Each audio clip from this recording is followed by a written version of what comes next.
microphone. What's going on, guys? No. Welcome back to episode 19 of Stick Talk here at Grand Cathedral Cigars in Tampa, Florida. As always, we love this place. Best place on earth, in our opinion. Back with a brand new episode with our good friend Courtney Jones, someone you've never heard of, but probably has the most interesting story you'll ever hear, based on his experience launching internet businesses and predicting the future, basically. So welcome on, man. Hey, what's up? How's it going? Yeah, so the way we usually like to start is, for those of people watching that don't know who you are, which I'm sure is the vast majority, if you could just give a quick run through on who you are, what you're about, what you've accomplished, and what you're currently up to. Sure. Okay. That's a lot. Yeah. Brief. Okay. So kind of the coolest thing that I've done related to you guys is, so my background was broadcasting and advertising. So I started in radio when I was a kid. I've owned radio stations. I've created radio formats. I created a television program in the early 90s showing Andre my book. That's a copy of it. That's not the book. That I wrote called The Electronic Entrepreneur. And I did an infomercial about how to do your own infomercial, right? Because it was the electronic retail landscape was this wide open frontier, and the electronic media had only been available to the rich and powerful. And I realized that in the future, if you could share your product, your services, your ideas electronically and reach millions of people, you could make millions of dollars. And so what I did was I taught people how to go partner with radio stations, cable network, cable stations, local stations, AM radio, FM radio, and only pay when you got a result, because all the media, the electronic media, had unused inventory. It was like rooms in a hotel or seats on an airplane. It's a perishable asset, right? And so I showed entrepreneurs how to go find products that sell, how to make commercials, how to basically the electronic retail model. And again, the thing that's important here, to only pay when you got a result, right? And so I took that same thesis. So Success Magazine licensed my electronic entrepreneur. They were doing these internet marketing consultants. As I told before the show here, it was illegal to conduct commerce over the internet until 1994. And so when I started, I talked about bulletin boards, right? AOL was basically a bulletin board, right? There was no World Wide Web. There was no mass adoption. So Success Magazine licensed my show. I'd go fly around and talk to these groups of internet marketing consultants about, how to find product, how to electronically retail products. And then we started in 1997, I started a search engine optimization business, right? Because I realized everybody would have a website. The original SEO agency. Started in 1997. So I realized that everybody needed a website, and everybody would need that website optimized to a search engine. And originally we charged people a flat fee, and it was called Be First in the search. So my two domains were BEFIRST, BeFirst.com, and then BE1ST.com. And so we could get, number one positions on all the search engines. And then the search engines the algorithms start, attacking us, knocking us down.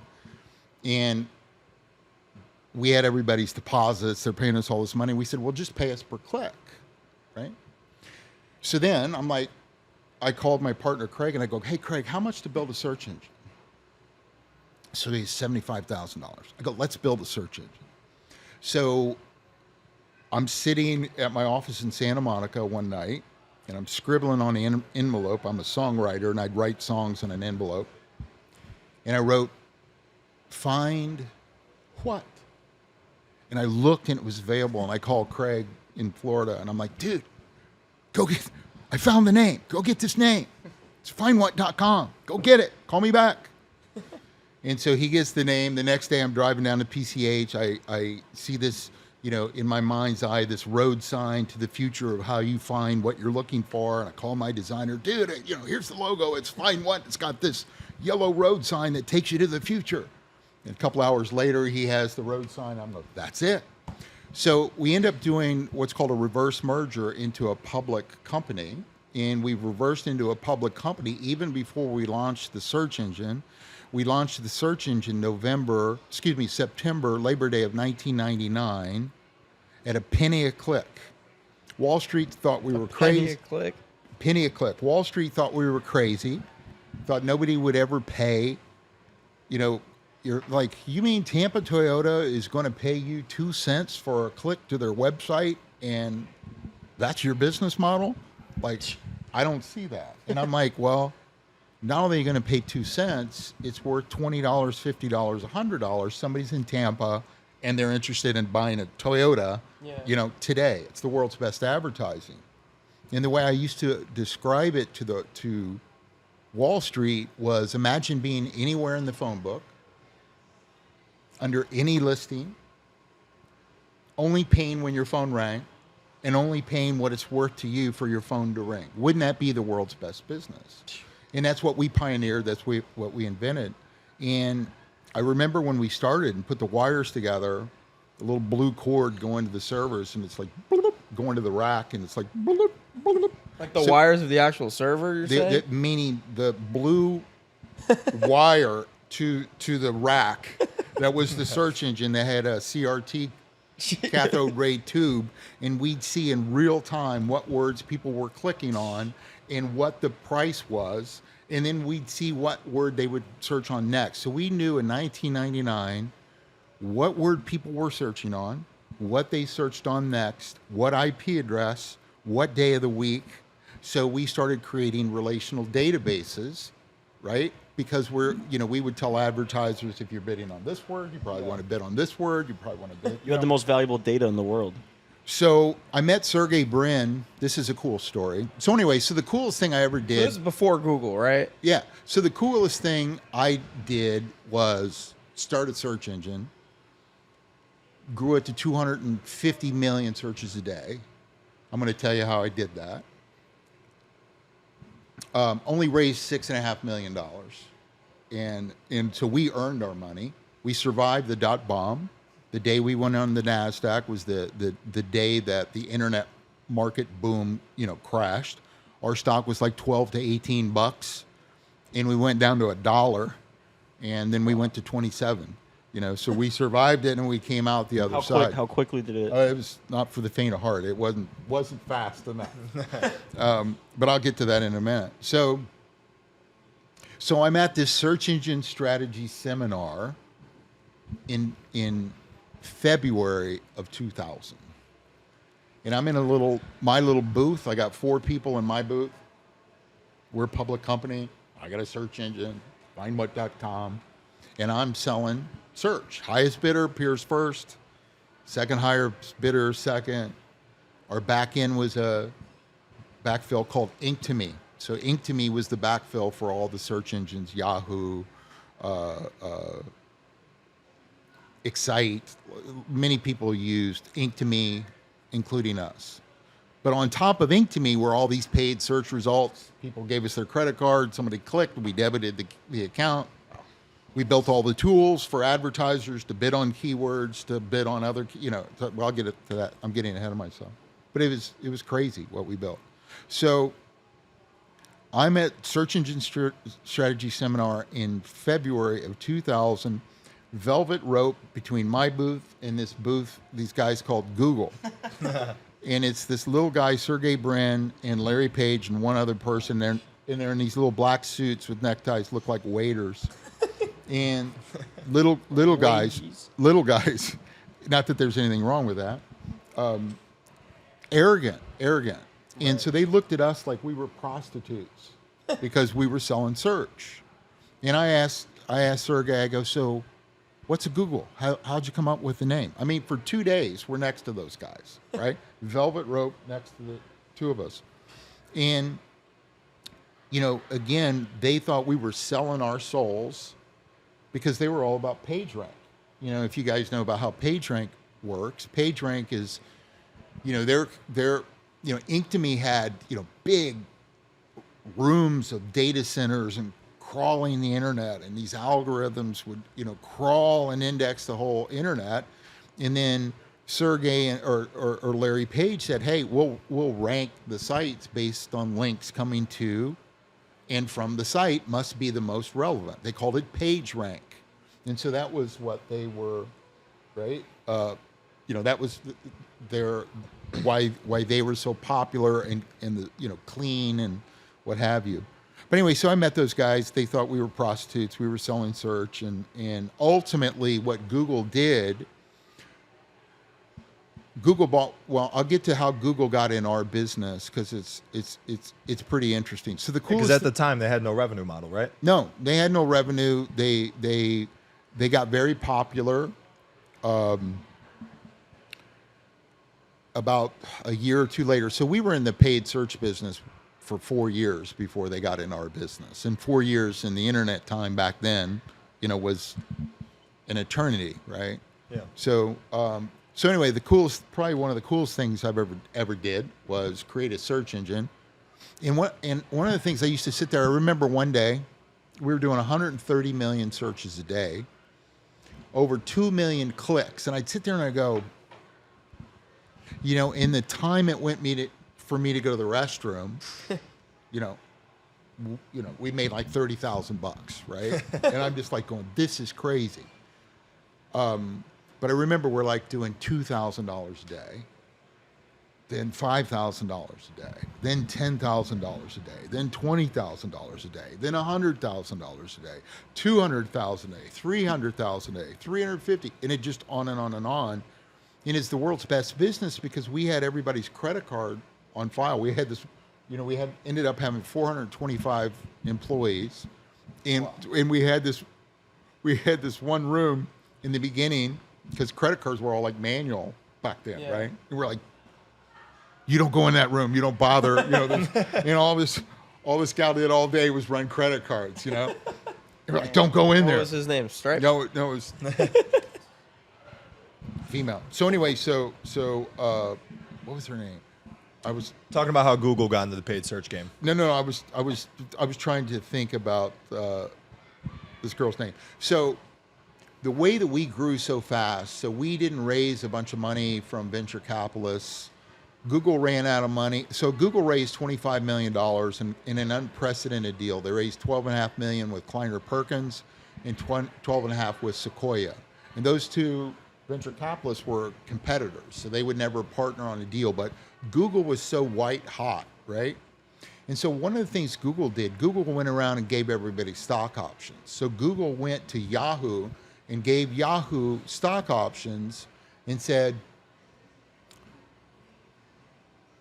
make us your backfill, replace Inktomi, we'll give you stock options, use Google as your backfill. Yahoo did that, and I'll tell that we're going to get to that part of the story because that's really interesting.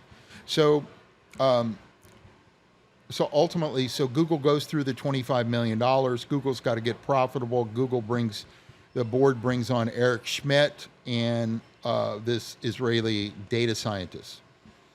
So the way we had grown so fast is we would go partner with other high traffic search engines, GoTo, GoToNet, Dogpile, Metacrawler, Excite, and we would partner with those search engines and we'd say, show our search results. Somebody clicks on it, we'll split the revenue. So that's how we were able to be a hockey stick, grow 72,000% in 5 years, just like straight up, because the more traffic we got, the higher the click rate went up. Yep. Right? And it was exponential. It was exponential, and it was the world's best business. So, and real quick, just for the audience, just to kind of paint the picture. Sorry to ramble. No, it's good. Awesome. This is super interesting. Just to paint the picture for the audience. So back in the day, this was, you said 1997 was when it first started. SEO 97. We launched the search engine in September, Labor Day 99. 99. Okay. Yeah. So around that time, so like if someone's on the internet back then, they're going to findwhat.com as if they're going to google.com today. Is that what it was like? So we had organic search, right? You could go to our homepage. I actually had a search and win game. It's like I had sweepstakes insurance. Oh, cool. You could search and win $1 million, right? I went and my friends had big outdoor companies. I gave them stock options. I was on every billboard in LA, every billboard in New York. I was all over the radio. I was a guerrilla marketer, right? I did all these crazy ways to get exposure for my website, but I couldn't go pay the slotting fee to AOL, to be, bundled in AOL. One of the craziest stories was I go to Yahoo, because again, I'm in LA, so I'm going up and down the coast all the time, going to Seattle, going to San Fran, and that's where everything was happening, kind of in the internet boom, if you will.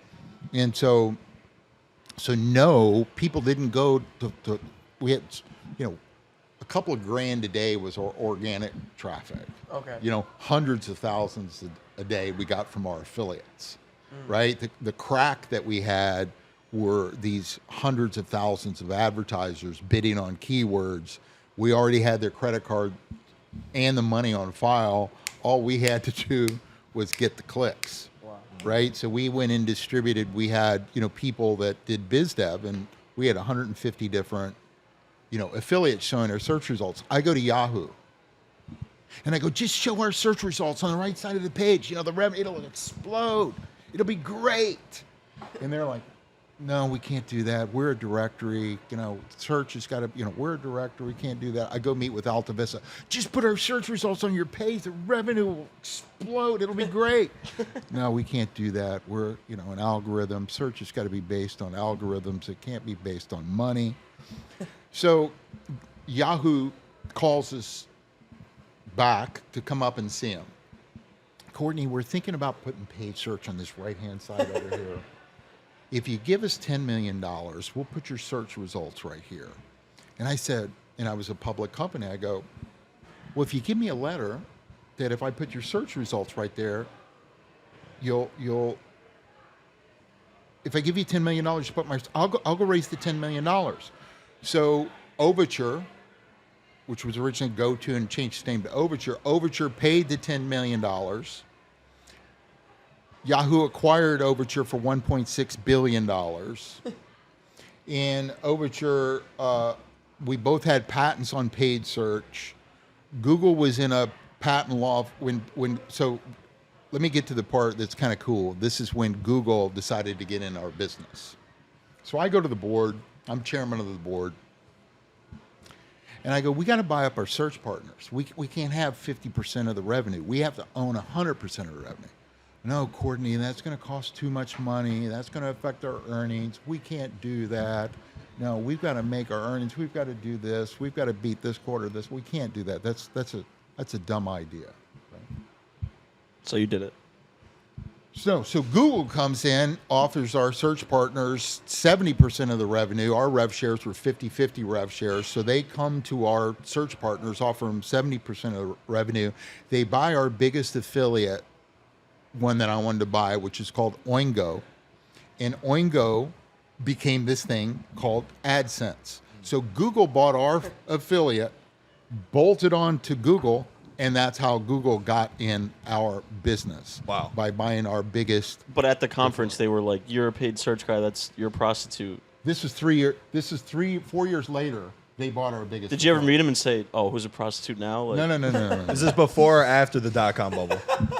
This is after. Yeah. So at this point, they're like, okay, we need to make money at some point. Well, so they need to make money. Their revenue exploded. It's a really interesting story. It's a great book called Surveillance Capitalism, right? It talks about Google and so we knew all this stuff. Like I said, we knew what day people were searching on what word, what they searched on next, and we could create these contextual databases and just ring the bell. We could serve up what, rather than this 3-cent click, here's this 89-cent click, right? Cool story. Another cool story. So Google got in our business, but back before this, I'm sitting in Malibu one day. I get a call from, we were in New York, Los Angeles, and Fort Myers, Florida, our 3 offices. And I get a call that this guy has come on and bid on like 3,000 or 4,000 keywords. I said, give me the guy's account. So I go into this guy's account. One of my lucky numbers is 16. So I go to page 16 of this guy's search results, and he's bidding on how to make a computer virus. So I click on the results set, and I see it's Dell Computer, and And I go over to GoTo, our competitor, GOTO, GoTo.com, which became Overture, and I see it's the same result set. So this guy's bidding on our keywords, or he's a rogue affiliate of GoTo bidding on our search terms and redirecting it over to a GoTo search results. So I write an open letter to the industry, Ted Mizell, the CEO of GoTo. I write this. I said, if we as an industry are going to survive, we cannot have, Dell Computer doesn't want to be associated with how to make a computer virus, right? And so I write this letter. So the next morning I wake up in Malibu, or a couple days later, we do a press release, put the letter out, open letter to the industry. And my partner, Bobby, calls me, he goes, CJ. I go, what, man? I'm just having, it's like 8 a.m. my time, and I'm not a morning person. Have you seen the stock? I go, no. What's up, man? What's up? Wall Street Journal picked up the story. Our stock's up $4 today, because it was the first time we've gotten this massive visibility on what we were doing, because the Wall Street Journal picked up our story. So anyway, so it was a crazy ride, have a public company for 7 years, that experience, the highs, the lows, at the end we were, just printing money. It was wildly successful. I was the largest shareholder because I just didn't want to sell my stock. And it was just like, this is just the future. Today, it's the world's biggest business. And it was just really, really, really an exciting time. But back to Google. So Google gets into the paid search business. Yahoo has patents in paid search now that it owns Google. We're in a patent lawsuit with Yahoo, meaning findwhat.com. I was deposed by Yahoo attorneys. Google's in this patent lawsuit with Yahoo.com. Terry Simmel, Hollywood guy who was CEO of Yahoo had so Google's going public. All these options, Yahoo had all these stock options in Google. And the reason that Google went public, because only Larry, Sergey, Eric Schmidt, their CFO, and this data scientist guy knew how much money Google was making, because Google was private. And in the book Surveillance Capitalism, they talk about this thing. It was called the Hiding Project. And so the Hiding Project, the data scientist goes to Larry and Sergey, goes, hey, we can take all this data exhaust from what people are searching for, and then we can feed it back in, and we can predict what they're going to search on next. And that was the Hiding Project. And so they're just you want to talk about going straight up, because Google had all this traffic. So Yahoo, who had patent on paid search, gives Google the keys to the kingdom, because they were going to make $1.6 billion, $1.8 billion on their stock options from back in the Inktomy days when Google and so that's how Google accidentally became the biggest company in the world. That's the real story of how Google became the biggest business in the world, and their don't be evil, and it's all can you say bullshit on here? Yeah. It's all the thing they made so fun. It's all fucking bullshit. What they made fun of you for turned them into the mega company that they are. Yes. And I saw it firsthand, because I was in it, right? Yeah. I'm like me and you, like you're Sergey. I'm like, hey, dude. So if you saw him today, what's a Google? How'd you come up with the name? If you saw him today, could you be like, told you so? No, I go, hey, man, so how's that 68 billion working for you? Jeez. No, I mean, it's just crazy. And then you got companies like Alta Vista, pioneers that just, went by the wayside. Excite, one of our biggest affiliates, went by the wayside. It's just crazy. One more Google story that's in this book, and you guys may not be old enough for this, but so Google Maps, remember the little self-driving car with the little whirly bird on top, right? And you go, oh, look at that cute car driving around the hood, right? So that's like mapping your location and taking pictures of the house. Well, what it was doing was busting people's Wi-Fi and stealing their data. No. For real. And so it was like a 7-year lawsuit in Congress, against the government, and Google finally paid. They were like going, oh, that's a rogue engineer. We didn't do that. That's a rogue engineer. So it's in the book, Surveillance Capitalism. I recommend your audience that are electronic entrepreneurs out there, digital entrepreneurs, to get the book Surveillance Capitalism, because that's really the world that we live in, is that we have no self-determinism. We live in this feedback loop based on our behavior. Our behavior is being monetized, and we were at the beginning of that business, but we didn't do it. Like, we saw it, but it's like, we can't do that. Yeah. You know what I mean? It's like morally wrong. It's almost like you saw what people are searching for, and you're like, whoa. You got to Don't even want to know. You got to kind of look the other way, man. Like, So- okay, we made it 25 cents on that, but Yeah, what do you do about that? If somebody's like typing in how to orchestrate a massive terrorist attack, is there any type of responsibility that Google has, or? Well, Google, I mean, you want to talk about responsibility that Google has. I mean, their responsibility is to, not skew what kind of content we receive based on political reasons, right? So what Google shouldn't do is sway elections and, squelch people's freedom of speech. As far as what somebody searches for in their boxer shorts, that's none of my business. Yeah. That's none of anybody's business. And I don't think that, I think privacy is privacy, right? Yeah. So, but, do I think, people that got terrorized or brainwashed by stuff like ISIS, do I think that's wrong? Do we have a responsibility? Yes. Yeah. But that's not just Google, that's all kind of social media and Everything together. It's tough. But yeah.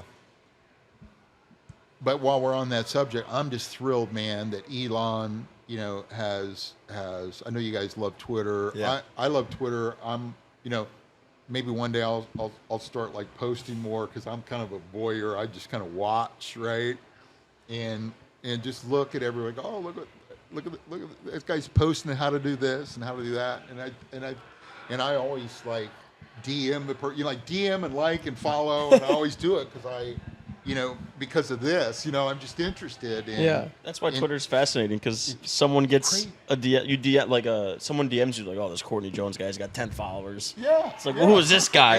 Who is this guy? Who's this guy? Who's this lame guy? He just invented pay-per-click marketing. At least you have a profile picture. It's just like, dude. Yeah, that was at a racetrack, and I was at the Long Beach race. But yeah, it's Yeah. just. Because the joke is like the accounts with 5 followers and no profile photo are like the most prolific businessmen on the platform. So that's why you always have to take interactions seriously. I just try to, maintain a low profile. And, but so one of the reasons I was excited to come, talk to you guys, because I'm fans of what you guys do. You know what I mean? And what you do is like show people what's possible, right? And what's possible with not only hard work, but imagining a new way of doing business. And that's what really gets me jacked up, is new ways of doing things and imagining and having vision. A lot of people want me to write a book, and, I've thought about writing a book, and my thing is vision is something you can't help but see, right? And so when you see something, and I call them gifts from the other side, right? Like we're just sacks of skin occupying, with consciousness, walking around in the physical plane for 70, 80 years, and then we're stardust, man. And it's like our ego selves think, oh, I did this and I did, and it's really the gift from the other side. It's the intuition that passes through you, that you either listen to and pay attention to, and follow and be inspired by, or you say, I can't do that. I could never do that. An idea never really, in my first television show, I said an idea never really becomes an idea if it only remains a thought, right? So we all have thoughts. We're like, oh, I had that idea, right? How many times we, So many times. yeah, I had that idea. I could have, that's nothing special. I thought of that. So 5 if you never took action on your find what idea and Google became what it was today, you'd be like, oh, I had that idea. I could have done that. Perhaps. But you actually did it. Just to put like a cherry on top of that story, did you exit? Yeah, I mean, I left the company, and I went and did some other cool stuff, and I started a company called Blue Ventures. I built a bunch of sushi restaurants. I love sushi, and so I wanted to build a groovy spot to go to, and it became very popular. So I did another one, and then I did another one, then I did another one. With paid search? No, never did any paid search. In fact, I've got this project I'm doing now, and I'm talking to some people, and I'm like, yeah, you should use Google AdWords, and I know a little bit about that, but I don't buy keywords, man. Yeah. I don't buy keywords. So anyway, I got to buy part of an Indy racing team. When I was a kid. It's going to date me, but I wanted to be a Beatle, and I ended up growing up and getting to be a singer in a rock and roll band, and I got to own an Indy racing team. I either want to be a Beatle or a race car driver. So I didn't get to be a Beatle, but I got to play in a band. Didn't get to be a race car driver, but I got to own a racing team, which was like probably one of the coolest country club, memberships in the world. You know? Yeah. Why do you say that? Why is that? Like, explain that for our audience and us. What? Yeah. So. Like maybe some stories I feel like just to give them and there's a lot of high level people that are involved with that. Like yeah. Michael Jordan's huge So into racing. okay. So a country club, right? You guys are you said this is your headquarters, right? Yeah, we're members here. Yeah. That's So sick. this is your country club. Yeah. You like to come here. It's your hood. Yeah. This is your spot. You feel like home. Yeah. So we got to go do that at 19 different cities around the country, different tracks, different people. One of the cool guys that I got to meet and hang with was Gene Simmons, lead bass Kiss? player at Kiss. Right. So Gene was doing this stuff for Indy, right? And I see Gene out with these chicks, and we actually rented the Speedway, the Indy 500 Speedway. Indy Motor Speedway, we were doing a commercial for Ping. My friend was doing a national commercial for Ping, so we rented the Speedway, and Gene comes to the track the next day, and we're got our car going around the track, 230 miles an hour, only one, and he's coming like I'm up on the wall, and he's like brushing right by me, just crazy stuff, right? And I see Gene, Gene's coming to the track. Hey, Gene, what's up, bro? How'd you do last night? What? I didn't do anything. They're like, dude, we saw you. We talked to you. Remember? And so you imagine you're Gene Simmons every day, and the guy is just a hound dog, right? I mean, he's chasing the baby dolls, right? No matter where you go, he. Wait, is that the one with the super long tongue, like the lead yes, singer? that's Gene. And so the guy, he is that guy in real life. The guy you see, he is that guy. Yeah, right? He's got that dog in him. So back to the country club, back to the membership. It was just so great. It was so exciting. It was so fun. All the things that that I learned watching the engineers. It was going fast was 80% engineering, 20% driver. I would think it'd be the other way around. Yeah. I thought it'd be 80% driver and 20% engineering. So kind of the heartbreaking moment. So we, in the 2013 Indy 500, my driver is J.R. Hildebrand. My driver that we had before was a guy named Dan Weldon. Dan Weldon was killed later that year, but Dan had been our driver for 3 years. Killed how, in a racing accident? Yeah. Okay. In Las Vegas. So National Guard was our sponsor. I got to meet all these citizen soldiers, like That's cool. like the guys on Tunnel to Towers.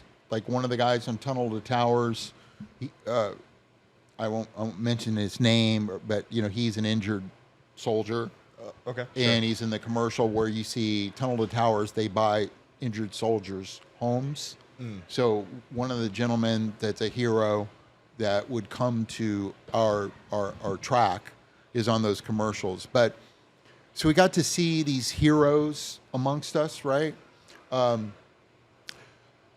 But we take the white flag and we're in the lead for the Indy 500. So we're going to win the frickin' Indy 500. And I'm on the wall, right? I mean, here's our pits. I go, we're going to win the Indy 500. Fuck. We're going to win, you know? And you know, coming unglued, right? We're just all there's 330,000 people. I don't like how this is going to end. Okay? And so what had happened was everybody was running out of gas, right? Everybody was running out of gas.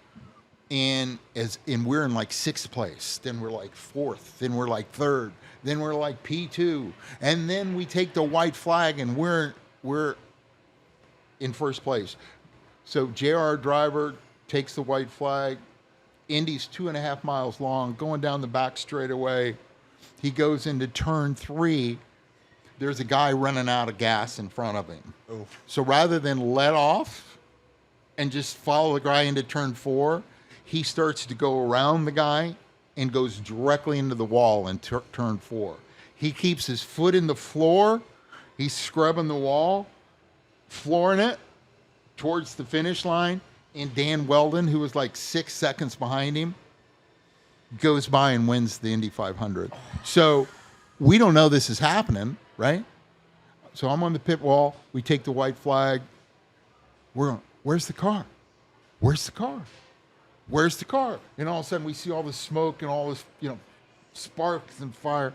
So that was like, you know, the excitement and the agony of defeat, you know, in one little trip. So And was that your former driver?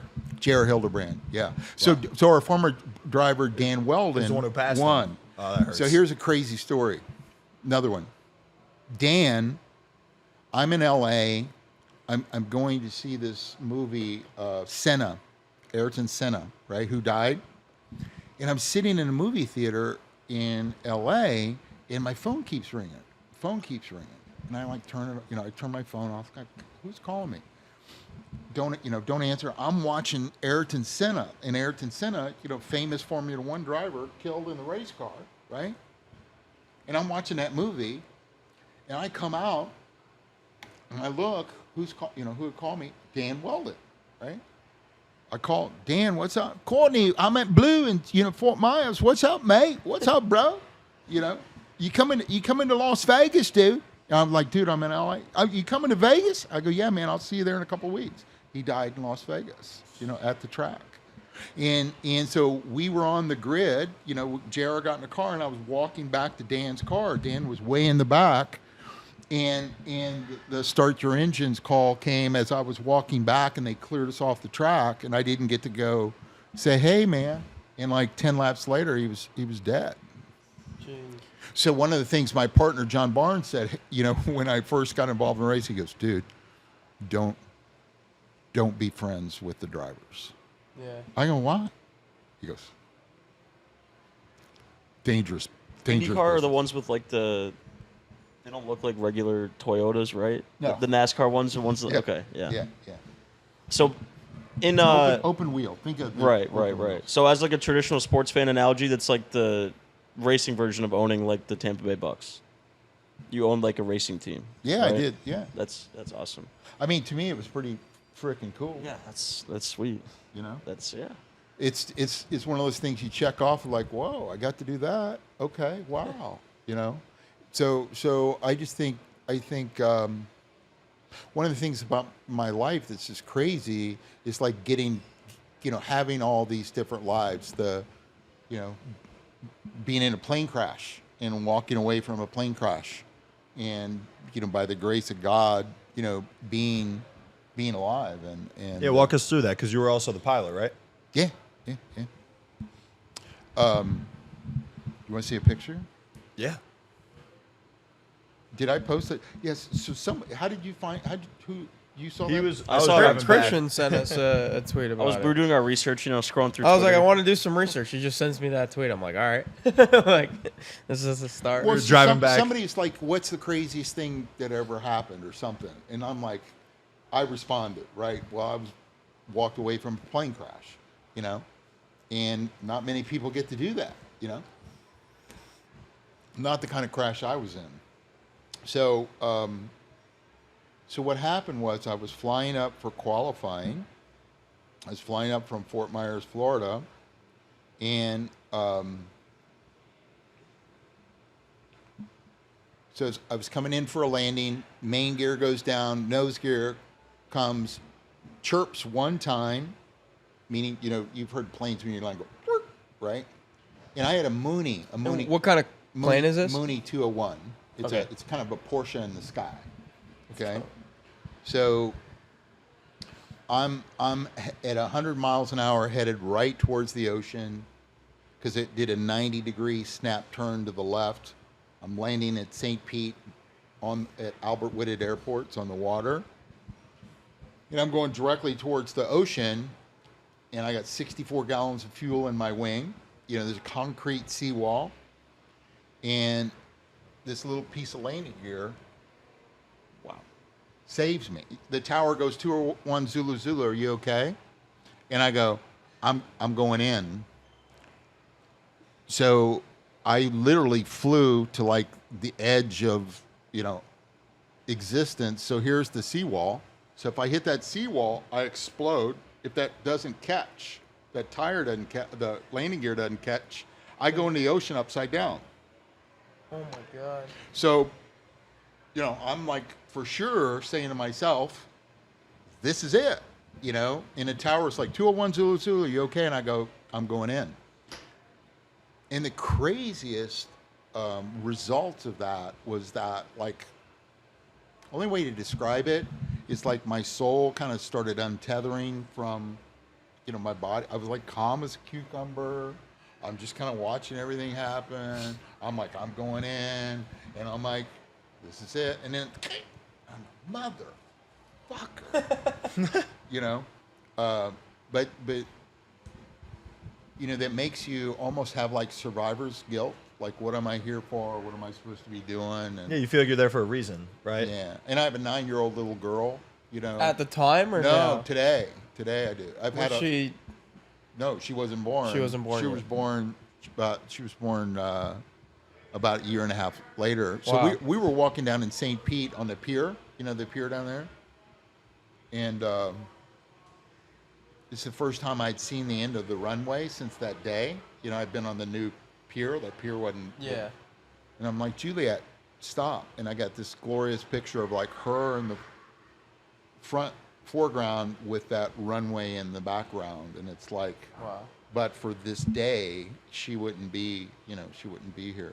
So I have two daughters. I have a 24-year-old daughter and a little 9-year-old daughter. And it's awesome.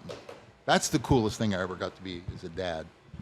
Wow. So have you ever flown since? Yes. Yeah, but my wife asked me not to. Yeah. But you weren't scared to jump back in there and No. do it. Yeah. It's like riding a bicycle. Yeah. I'm an aviator. Yeah. And once you're stick talk, right? So, flying an airplane, one of the famous books is called Stick and Rudder, right? So it's all about coordinating, right? Now you use a yoke, but originally it was a stick, and then your feet, and it's stick and rudder, right? That's how you fly. Wow.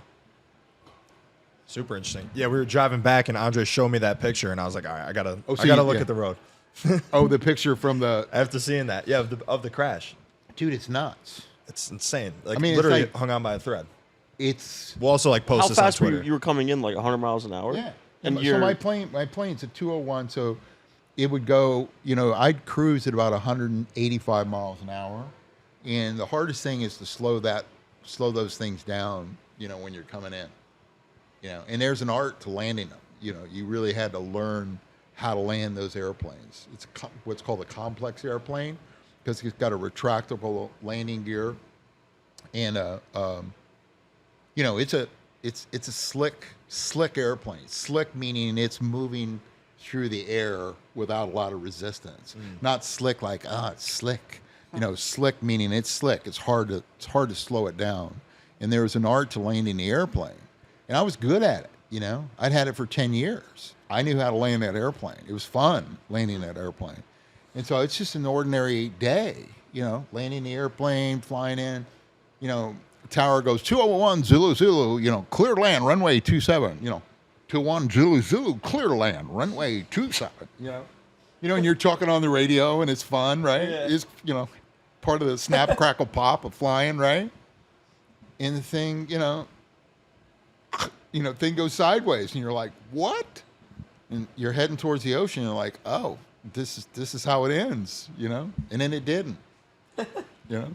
So at 100 miles an hour, the lander caught onto the wall and didn't break, or The other one broke. like how was there not so much force that you just went right through everything? Dude, you know, if I knew, I'd sell it. I'd be a multi-billionaire because I'd sell it to people at $1 million a piece, you know? Can't So- do that with miracles, though.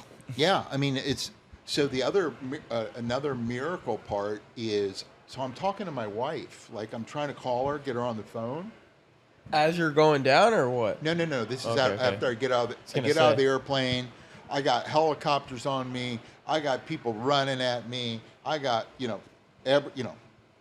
it's. Yeah, where'd you end up? Like, did you? I'm crawling out of the airplane. Wow. You know, I'm the only guy in the airplane. I'm crawling out the passenger seat. You know, that's how you got in.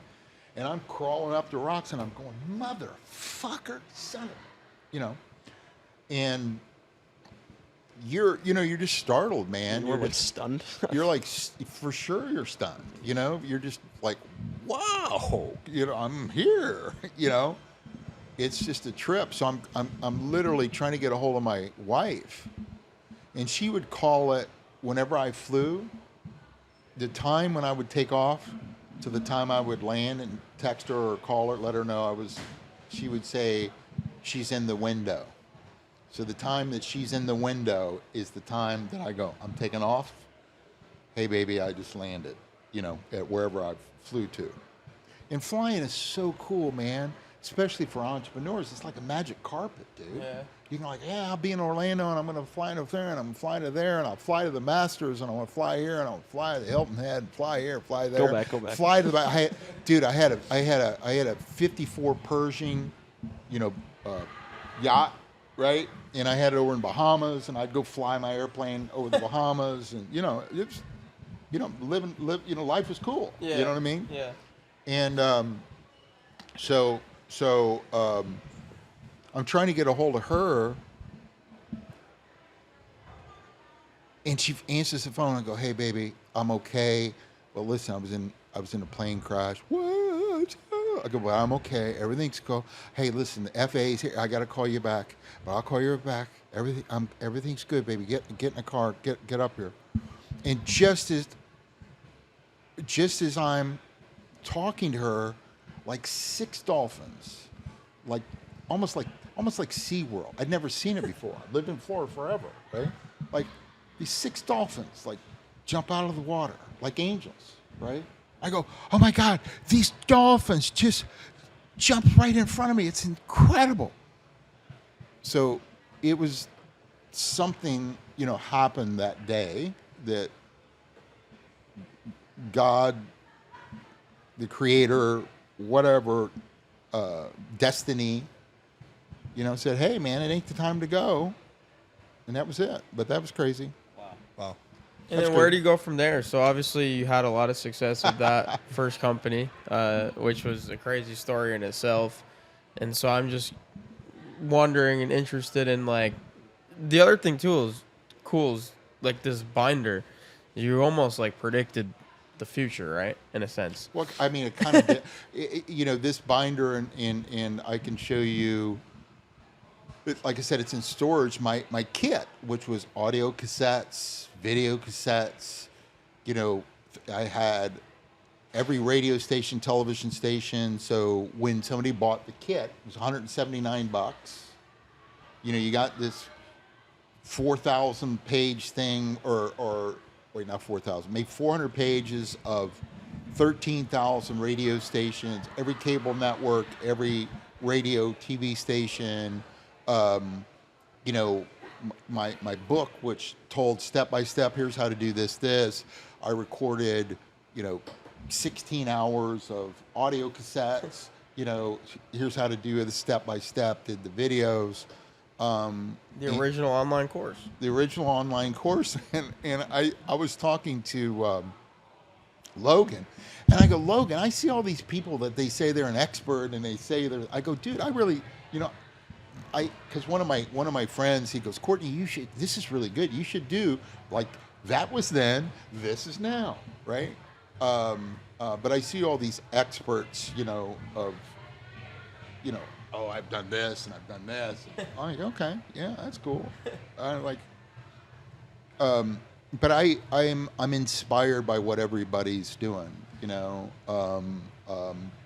All I did was I just put my 2 cents on the table, what I thought was going to happen next, and it happened. And this in 1994. So yeah, who's using the internet at this point?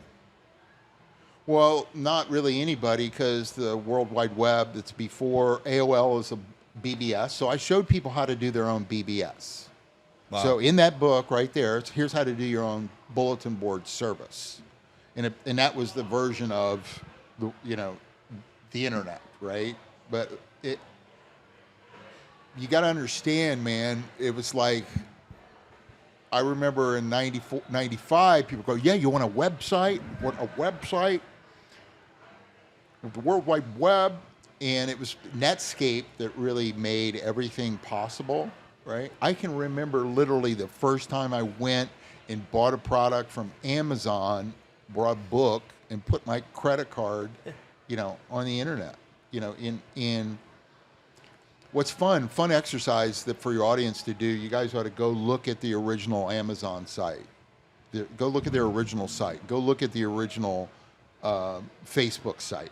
Go look at, because we're always kind of embarrassed that our first site or first thing we put up, and you got people that say, fail fast. You got people like me who are perfectionists, like, no, wait, it's not. I need more cowbell. I need more of this. I need more of that. Right? It's got it. No, it's not perfect. Great SNL skit. Right? Need more cowbell. What? You ever seen that SNL skit? I mean, that's why I'm saying it. Yeah, it's awesome. More awesome. cowbell, right? And a creative person, because if you write songs, it's like that one note that's off, right? That bugs the shit out of you, right? Or that one piece of copy, oh God, that's clunky. You're like, oh, I got to redo that. Chat GPT is pretty cool. Amazon was literally this little website. This company called Ingram was their whole back end. So Ingram had a million different books. Amazon was just this front page for Ingram. They were nothing, and you look at that's $1 trillion business that started with this. It's just like a white label. It's exactly what it was. Wow. Because you couldn't have a physical million bookstore. Yeah. Ingram was the bookstore. Ingram was the back end that sold books to everybody. So Barnes and Noble, all the big book companies bought books from Ingram. So Jeff Bezos was a digital store called Amazon for Ingram. Did you think that Amazon would become what it is today? No? No. So that's where I was going with my question is obviously you were able to predict a lot of what we see now with this book almost 30 years ago. Is it 30 or is it? Yeah, I guess it's 30. Almost 30 years, 29 years, which is just crazy to conceptualize. And so I'm interested to get your perspective on the markets in the world today. Obviously, the time we're recording this podcast, the Silicon Valley Bank failed. And so woke bank failed. Woke bank failed. And so you know why it failed, right?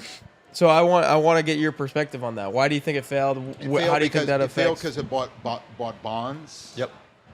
And it bought bonds that were low yield, low interest rates, and the policies of the Biden administration have caused interest rates to dramatically rise to astronomical highs.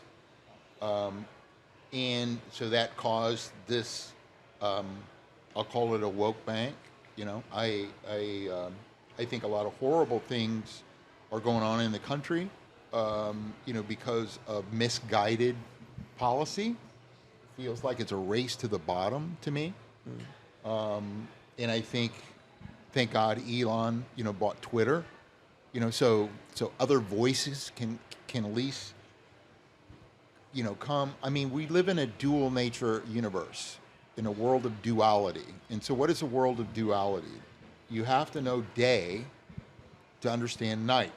A printed page is a white page with ink on it. So there has to be, that's the dual nature. Magnetics is the reason planets fly in the skies.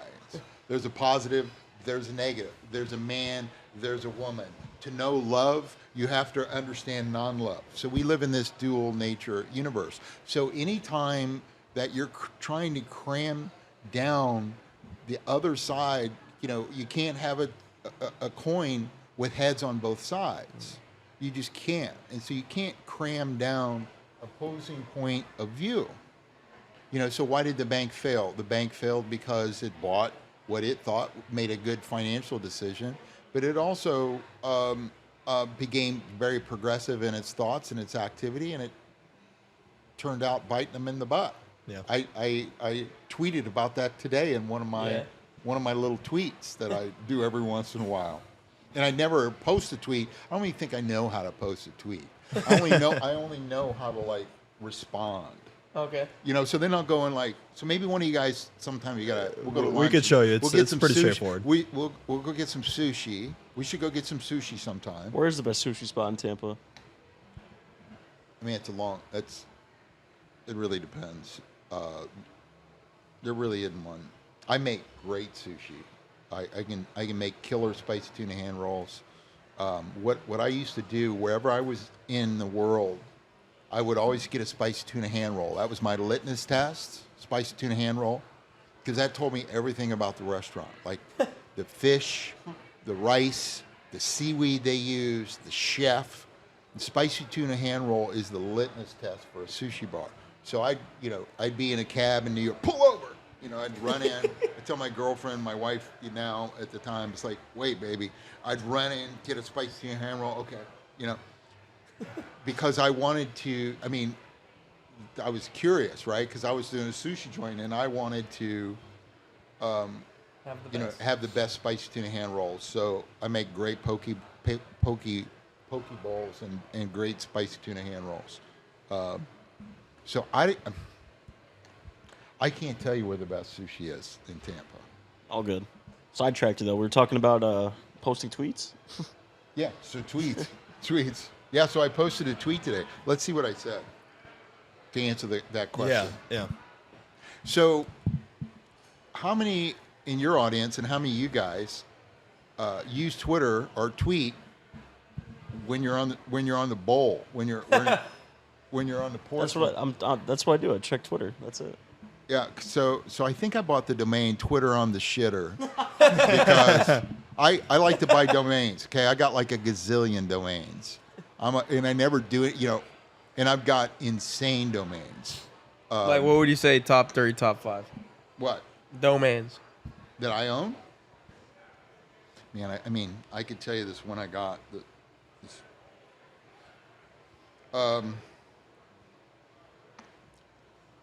Hold on a second. This real life. Let me just. I got to check one thing. So how do I go? How do I see? I go to me, right?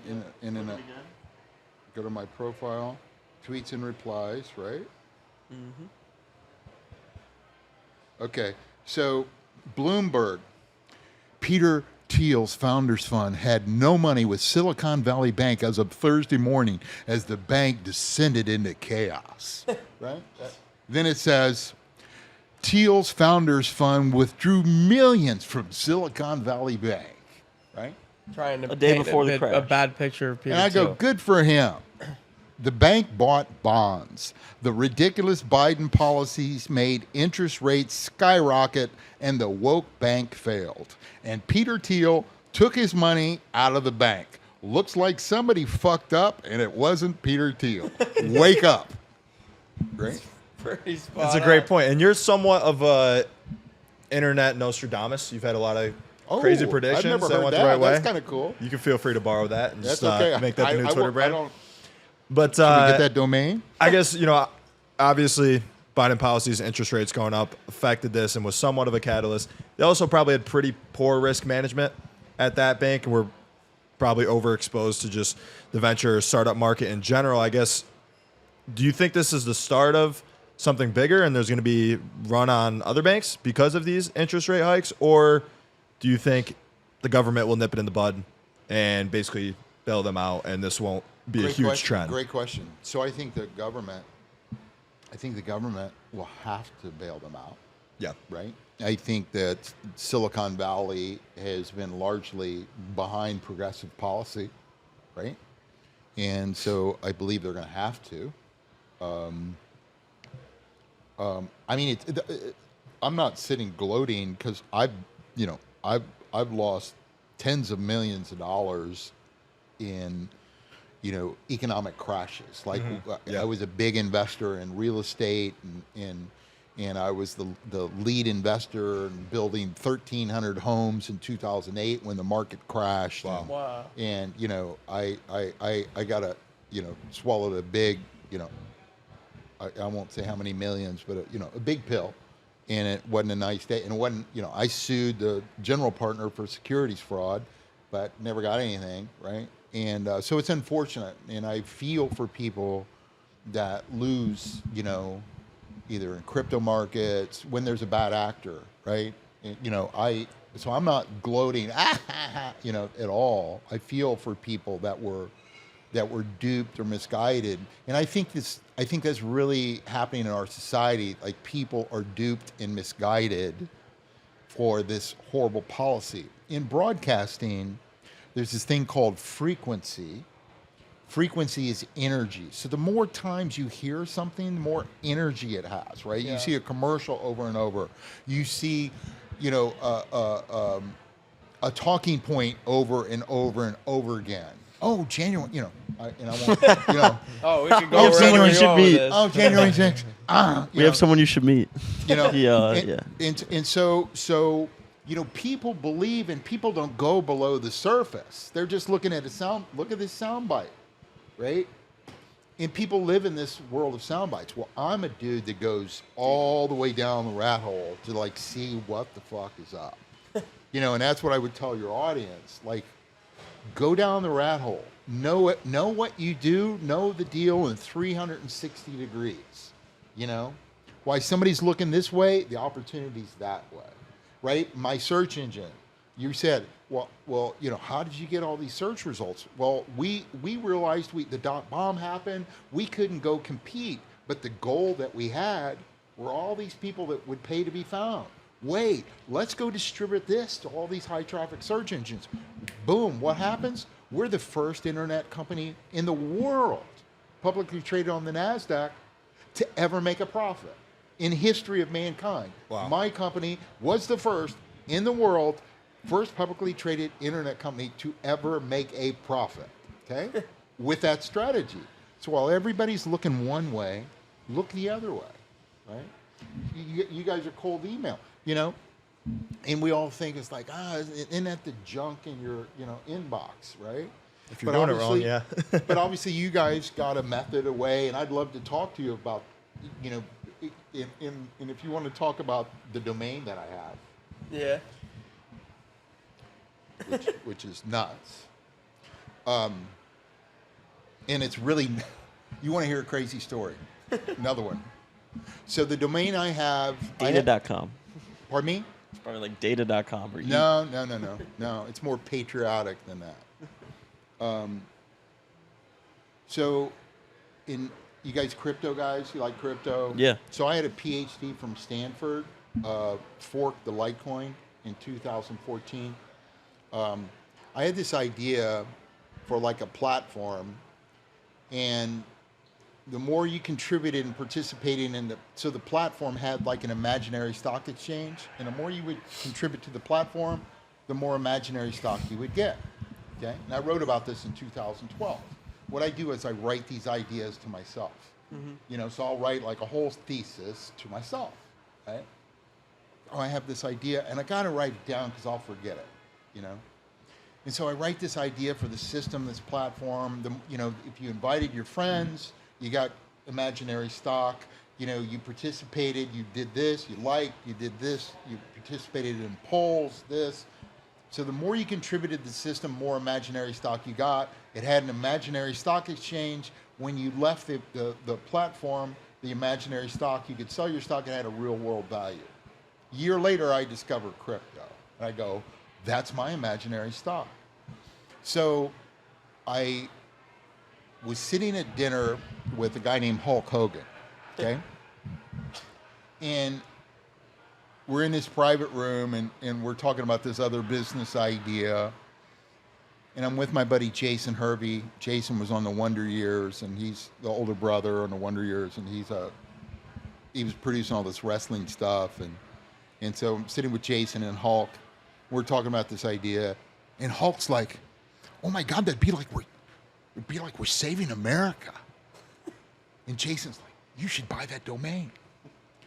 So, long story short, a year later, a guy in Greece had it since 1997. I have savingamerica.com. Okay? Call Trump. I put up this DeSantis. platform. I create the Saving America coin, SA coin. So I got my currency. I think I've actually, if you guys want to really freak out, I can show you 49 billion coins on thumb drives that are sitting in my bag. So it's just like Doge. Doge was a fork of the Litecoin in December of 13. I forked the Litecoin in June of 14. I launched my website, savingamerica.com. Had Saving America currency. We launch it. Bitcoin crashes from $1,100 down to like $100. We got these Russian hackers trying to steal our coins, so we like take the thing down, right? So anyway, so I don't have anything up right now, and I've got something that I'm going to do. You launched a coin in 2013. Yeah. The best part about the I feel like story people is how didn't- you conceived the idea 9 of years saving before it America became with Hulk popular. Hogan sitting right there. That's the most American shit ever. What'd you say? I said the best part is how you conceived the idea with Hulk Hogan sitting across from you. Oh, the Hulk goes, dude, it'd be like, no, it was a different idea that Okay, Hulk and yeah. I were talking about. But he said, oh my God, it'd be like we're saving America. Jason goes, Courtney, you should buy that domain. So it took me a year to get it, and I did. And so then I go, okay, what do I do with this? How do you save America? Right? So now I'm going, okay, you want to talk about a business idea? Should we keep the camera on? So I'm sitting there, because I keep a low profile, right? Or I have, right? Because I don't, want people throwing darts at me or whatever. I'm just a knucklehead, like, living life. Who am I to say, But I do think America is the world's biggest brand, and I think saving it is the only thing that matters. And I happen to own that brand now and forever till the end of my life. Saving America, I own, right? It's mine, and I can craft a business idea around that. I had my idea of a digital town hall, right, back in 2014, right? What Elon's talking about today. I can show you an article in the Huffington Post, about me and that idea in 2014. I can show you press releases about that idea in 2014. But it's just like having an idea and going for it and doing it, but being ahead of your time, right? But I've got this currency. My my attorneys were actually Perkins Coie, the law firm that did the whole Hillary Steele dossier. That was my law firm. That was my law firm in Silicon Valley. That's cool. But anyway, so right now America is in the worst time I've seen in my life. The divide, right? people,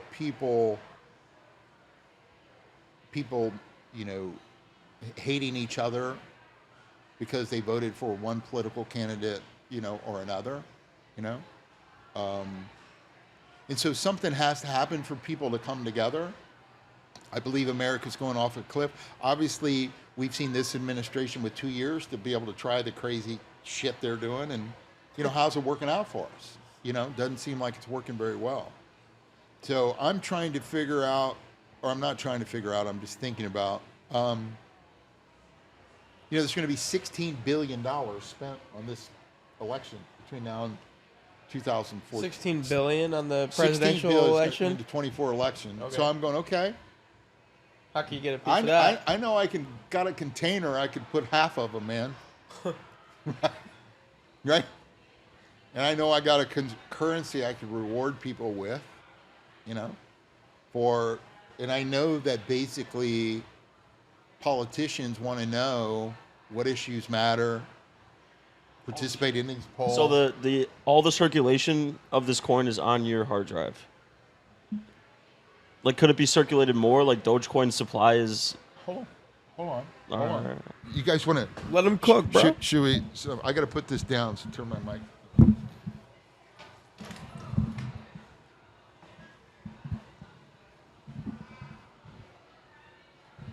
It better not be raw eggs.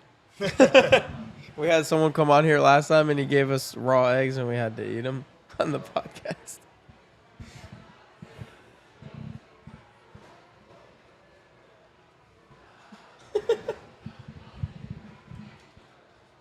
Yeah, there's like 1,000 Bitcoins on here.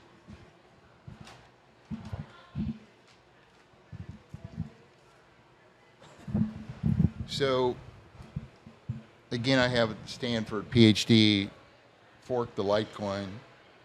So, the circ is 100 billion. This is 49 billion coins right here on these two thumb drives. That's the instructions. So there are two sets of these. This one in my hand and another in a safe deposit box. Okay. And this is from 2413, this instruction? Okay.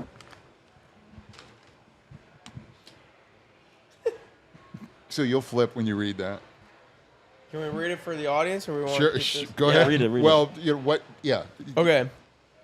This package should contain 2 USB thumb drives, one red and one black. The red drive contains encryption keys created specifically for you. The drive contains a README with information about the keys and how to access them. The black drive contains encrypted data, i.e. the cold wallets. All are currently encrypted with the same encryption keys, the ones on the red thumb drives. Ideally, these two drives will not be stored together since that gives complete access to all cold wallets. However, initially the risk of doing so is relatively low given the likelihood of an attack. Once I've confirmed you have received these, you will be the only one who has a copy of your encryption keys. We have redundancy of the wallet data because we distributed separate encrypted copies to multiple people, but any loss will require recovering a copy of the data from someone else. You want to create additional copies yourself to ensure they're not lost. In order to make a transfer, you need to, I don't even know how to say some of these words. There's a list of instructions. This is only an overview to give you an idea of what's involved. More complete instructions are available in the deployment repository, and we'll probably have to walk through the steps together the first time we need to make a transfer. So that's pretty cool, huh? Cold storage 9 years ahead of when I learned about it. That's unbelievable. So that was like 10 years ago you wrote that. 2014, yeah. Cold storage. Yeah, right here. 49 billion coins. So yeah. So What? so this could, affect an election, right? So my concept was, okay, how do I go give all these coins away before they have this value? Because you can only give people up to $600, then you'll have to give them a 1099. Yeah. Right. So the game was, how do I go give all these away? While they're creating value, right? So we're not left with this, $1 billion tax obligation. And so I had Perkins Coie tell me how to architect that. And that, And you know, that's what I did. You know, so yeah, so from race teams to, you know, the future of America and how do we, you know, create a new economy and how do we create a new search engine and how do we make groovy frickin' sushi and, you know, Done it all, how do we race cars? Dos and, Equis, man. you know, how do we? The Dos Equis, man, the most interesting man alive. No, that's not me, man. That's not me. I do like to wear black. It's a great. So you're a pretty strong believer in cryptocurrency going forward? Bitcoin, Ethereum, are there any ones that you keep your eye on? Just because you've been exposed to it for so long, is that something you're still super passionate about? And do you invest in that, or is it really just more so you're interested in your own? Both. I mean, I'm most interested in my own, but I mean, I have Bitcoin and Ethereum. I'm a fan of Litecoin. You know, I think Litecoin's good. Well, something that piqued my interest today. I've done crypto. You know, so one of the reasons I moved to Tampa was I was an evangelist for crypto, and I was helping this guy that had this big financial, you know, platform, and I told him, it's like, dude, I want to, you know, he had all these tools for the stock market, and I'm like, dude, can I like white label your shit for crypto, you know? And I did we would do these webinars, right? And so like I think one we did $6 million in an hour and a half. Wow. You know, of his thing. You know, I was the guru, you know, really talking about what the promise of the crypto blockchain, and I still believe it. So I believe it. Like anything, they're bad actors, man. There's just bad people. Look, Silicon Valley Bank failed, right? So that was the thing I was going to say. It's crazy because you think about the personification of like the worst parts about the traditional banking system. You think of a bank run and how, hey, that's the risk of having. That's depression, but bro. Still on that day when one of the biggest banks goes on a bank run, Bitcoin's down 10%. So it's clear that people just correlate. Yeah. People don't. Yeah, it's too tied to the traditional financial system to actually break away at this point. But here's the thing, man. Here's the problem. The problem is people act on emotion. Subconscious mind moves towards pleasure and moves away from pain. Subconscious mind acts like a 9-year-old. So the whole game is talking to the subconscious mind. If you really want to know how to play the game, you play with the subconscious. And you know, I've done all this clinical hypnosis shit, and so you really want to understand where the battle is. It's between the ears, right? Yeah. How do you create an eager want? How do you create people feel like doing something, right? And so in broadcast, it's the theater of the mind. So you're speaking words, you know, or a song, right? You want to occupy a position in somebody's mind. And that's the political warfare. It's this occupying a position in people's mind, right? And so you're saying, well, when something's logical, why don't they just, well, they short circuit the logic and the emotion goes, fuck, you know, it's the fight or flight, right? Yeah. And so there's no balance when it comes to this battle between, you know, fear of loss and logic, you know? And you have to have, you know, steel casing kahunas, you know, to be able to. And in aviation, you know, it's flying the airplane. You got to fly the airplane in the storm and the clouds and these, you know, conditions, and the person screaming in the backseat, oh, we're going to die, you know? You got to fly the airplane, man. You got to look at your controls. You got to look at your gauges. You know, JFK Jr. died because of spatial disorientation. You know, he didn't do what he was supposed to do. You know, he started chasing the darkness, right? You got to look at the gauges. You got to keep your head on. You got to fly the airplane. And as entrepreneurs, bringing it back to your audience, you know, we're entrepreneurs, man. You got to fly the airplane. You're following your instincts. You're following your intuition.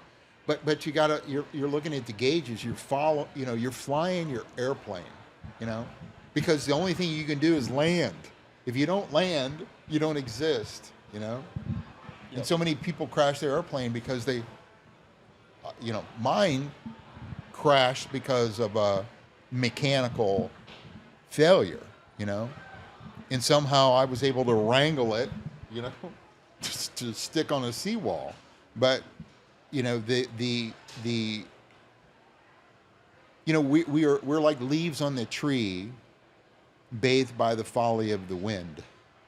You know, and that's the discourse in this country. People think that they're different because of the color of their skin, because they think that they're separate from the whole. We are all one. We are all one.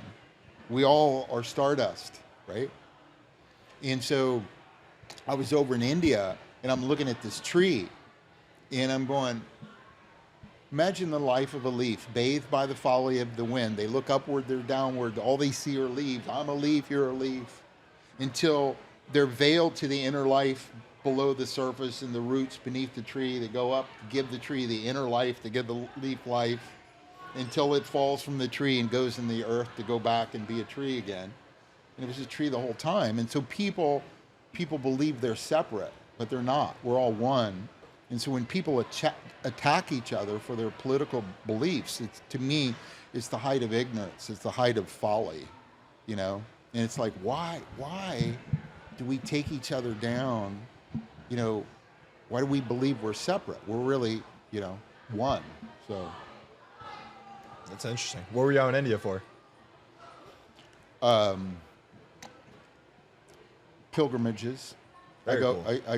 I'm a seeker, so I'm a crazy dude, so I just wanted to go. I go to this one particular place. I first went in 1998. Been there half a dozen times. I go and it's all in silence, and That's cool. Wow. figure out what's up. You know, Yeah. So, I'm a huge sports fan. You're wearing a Bucks hat. dude. You dropped the Masters very casually. Yeah. That's a bucket list thing for me. So, like, as a sports fan myself, I'm very curious to hear what experiences you've had going to sporting events, meeting athletes. Like, what are some really cool stories you have? So I've been in the Masters. I think I went 17 times. Jeez. I was there for Tiger's first win. Oh, he's gonna freak out. Coolest thing is 17 times. I want to go one time. okay, here's the coolest Masters story, right? So, Hollywood, man. I've lived in LA for a long time, and Hollywood, and met a bunch of, famous people, and lived in Malibu, and you realize, bacon and eggs taste the same to everybody, you're like at Starbucks, and there's like Tom Hanks, and Tom Hanks. And so the year Tiger won, first one, 97. yeah, had to be, yeah. And so I'm there, and in from LA, and my partner Rick Dees, he's there, and so Rick's a member of this country club called Lakeside. Lakeside's right where Bob Hope was a member there, Bing Crosby, right across from Warner Brothers. It's right in Toluca Lake. That's why it's called Lakeside. So it's a who's who Hollywood, famous joint. So one of Rick's buddies, and a guy I got to meet and met him half a dozen times, is Jack Nicholson, the actor, Jack Nicholson. And Jack's exactly who you'd expect him to be. Loves to smoke dope and get a buzz on, and so I'm at the Masters, and Rick's like, "Hey, do you want to fly back to LA with me and Jack tonight?" I'm like, "Sure. What the fuck? Fuck yeah. I don't want to. Hell yeah." So I go to get on the bird. At Private. yeah, of course. Duh. Yeah. Meaning, do you want to fly back on our jet to LA? And I'm like, yeah. And so that was the year Tiger won. It was my coolest exit from the Masters, other than just I flew my plane up there. But I got to fly with Jack and talk to Jack. We had a headwind, so it was like a 6.5 hour flight back. And I got to ask Jack Nicholson about movies, and he's very, very crazy dude. But that was cool. Another cool Hollywood story. I was in one of my friends was worked with Pierce Brosnan, so we flew over to the James Bond set in England, London, and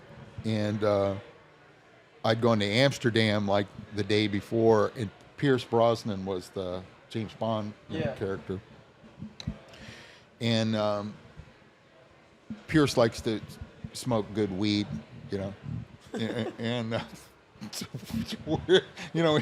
in James Bond's dressing room, talking about Amsterdam and such, right? With James Bond, and that was pretty cool. That's cool. That was cool. But really the thing about celebrities is that fame is weird, man, because you just see, somebody because you get to meet them, but then to see how the whole world like reacts around them, you're like, I don't wish that on anybody. Yeah. Because it's really a bizarre way to live. It's like Michael Jordan never left his hotel room, right? Yeah. Yeah. Yeah. So I don't know if that answered your sports question. So the sports, golf was cool. Golf was cool. Masters was cool. Indy racing's cool. So that's cool. I got a good lead into the. We got to wrap in like the lightning round. Hallway is really Yeah, the lightning round. Basically, the next question is, if you could have dinner with any three people, who would it be and why? And it feels like you've obviously had really cool life experiences, so your answer to this will be super interesting. Well, I think you'd have to say Tom. Brady'd be one of them. Yeah. Oh, I love it. I mean, wouldn't Tommy Boy go? Because like Tom, so dude, what's up? What do you think about Gisele these days? And Gisele likes astrology and the occult, and she's kind of a witch, famously, right? And so, Tom, you're kind of wooden. That's probably why you played so bad this year. Yeah. And so, did she put a hex on you? What's up? So, I think that would be interesting. I think JFK would be a really interesting.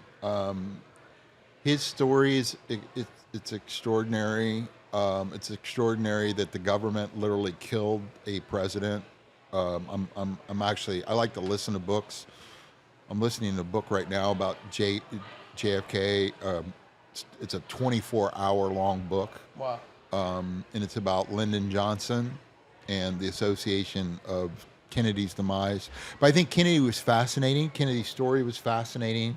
He was really one of the first modern global citizens to have a point of view. His father was wealthy, so he got to travel to these other parts of the globe and meet people and kind of have a perspective. Long before there was an internet, and we were, citizens of the world.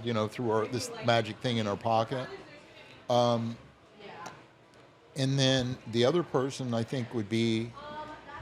Well, two. One would be my father, who's no longer here. I'd love to have dinner with him again. And the other would be my wife. She's my best friend. That's awesome, man. Very cool. It's a great list. JFK's, that whole story is a big rabbit hole, right? That you could go into with. He's another one that what had the dog in happened. him. Yeah. I didn't mean in terms of the women. I mean in terms of just the story behind what happened with It's an him. interesting No, person no, altogether. yeah. And his dad's story is super interesting, too. No, well, I'm telling you, LBJ killed him. Damn. For sure. For certain. And it was all set up starting in 1960. CIA stuff, right? Yeah, CIA, and it was all because of the military-industrial complex, the CIA. He didn't like that stuff. I don't He know wanted to anything pull out about of this Vietnam. stuff. But again, it's really. I listened to an hour and a half of it today on my walk. But look, Wow. LBJ, the mastermind of the JFK assassination. This All right. book Yeah. is stunning. So anyway, I know. Wow. Oh, it's a good I know recommendation. you're running low on your show. You a big basketball fan? Not really. No. All right. What other sports you like? Football, golf, basketball, soccer, hockey. What about race cars, man? I gotta get into it. Have you ever been to a NASCAR race? No. I went to the Daytona 500 a couple years ago. It was cool. You It's ever different in person, different you ever- energy. You could feel it when they drive by. You ever driven a race car? No, no. So let me drive a tell RAV4, So, it so doesn't- back to the IndyCar. much a race car, the electric. So I got to do ride along. I got to ride in an IndyCar, going 185 miles an hour around the track in a 2-seater. Damn. Which is, dude, dead nuts. So I've driven stock cars. I've done racing school at Sebring. It's like the most fun. I mean, it is like the coolest thing you could do. Another, you know what? It'd be fun to have dinner with Keith Richards, Rolling Stones, right? It'd be fun to, because I'm a musician. I mean, that'd be cool to have a job, you know, like Keith or Bono. You know, playing music is to come, you know, to write a song and to perform it for an audience, which I've done since I was a kid. It's just like the best thing to get to do, you know. Have everyone know the words? Like that'd be an insane. Oh my feeling. God, yeah. Yeah. But yeah, man, JFK. So you look at the military-industrial complex. You look at what happened with the Trump administration. You just look at, you know, what's happening in Ukraine. To me, it is Vietnam all over again. You know, it's bad policy. Yeah. It's going to end up in a bad place. You know. All right, we got to wrap. We got Yeah, people we're all getting over kicked us. out. We're getting kicked out. That was Appreciate an it. amazing episode. We'll have a part 2, I'm sure. We could talk all day about this stuff. So thanks for coming on, man. That was Yeah, I had a awesome. blast. really cool to learn more about your story. Cool. Thank you. Appreciate Thanks, you man. doing that.